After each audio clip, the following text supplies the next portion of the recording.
Lajme, aktualitet, argëtim, horoskop, telenovela, showbiz, të gjitha në Metropol.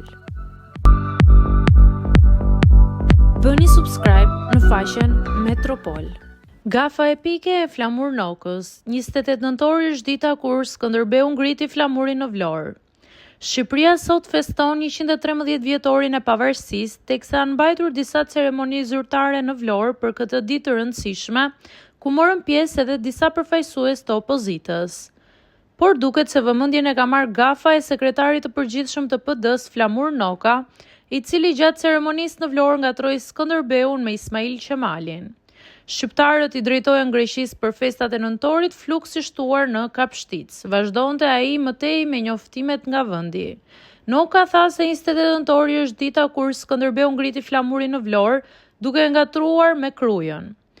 28 nëntori është dita kur Skënderbeu ngriti flamurin në Vlorë, më falni në kruj, tha Noka pasi u korrigjua nga një nga gazetarët.